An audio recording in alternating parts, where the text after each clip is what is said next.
What did Imam Abu Hanifa said?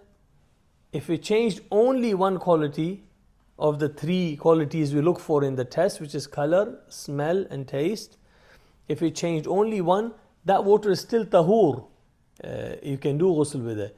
But the other fuqaha, they say, well, if it even changed one of the qualities, it's clean, but you cannot use it for wudu anymore.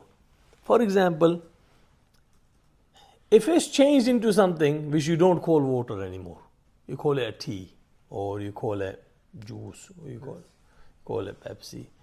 Even if it has no, if it was 7-Up, Sprite, and it has no fizz left in it, it looks like water, maybe, but it doesn't taste like water. Maybe even if it doesn't have a smell. So it doesn't taste like water, but it looks like it. It smells like nothing different, but it doesn't taste like it.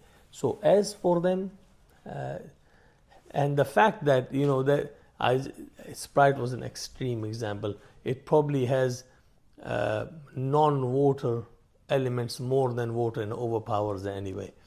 So even the Hanafis probably won't allow that. Okay, but whatever you can call water, the color is same, the smell is same, the taste is what you expect from water.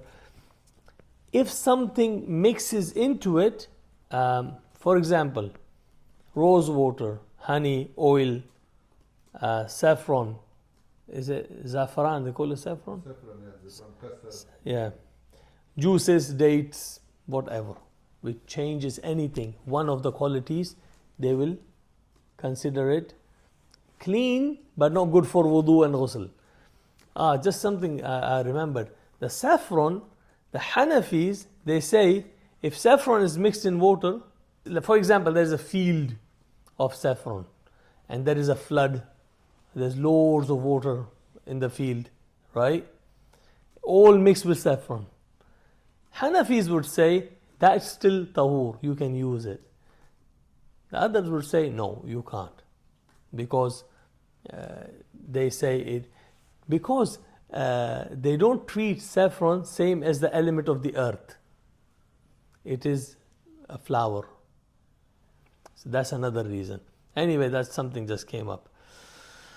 Okay, so that's it. So now we know Tahir and Tahoor. Tahoor you can do ghusl with, you can do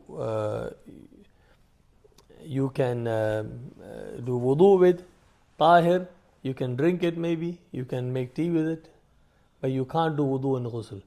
Imam Abu Hanifa is more lenient, saying if something clean has fallen into water, only change one of the qualities, you can still do wudu and ghusl with it. But others says that all three qualities of smell, color and taste should be present at all time. And they all say the water should be water. It should be cold water, behave like water. If it becomes thick and like a soup, you won't call it water. It has to behave like water, taste like water, color like water, and smell like water. Clear? Alright, I think we have covered what we need to know about Tahir and Tahoor.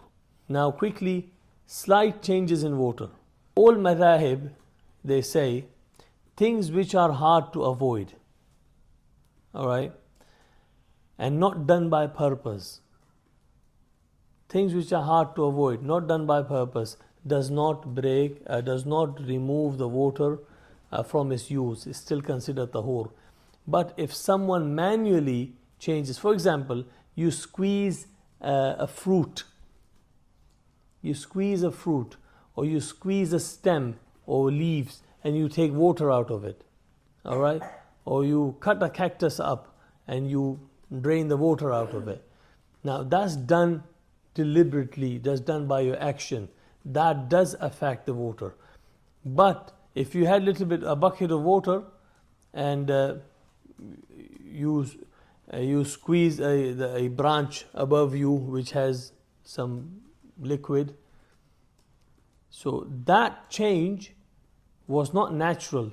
But had this stem naturally fallen into water in a pond, the fuqaha would say, well, something you can't avoid. The leaves and the stems especially and the fruit, If it falls naturally, it's fine. But if you add yourself, it's not fine.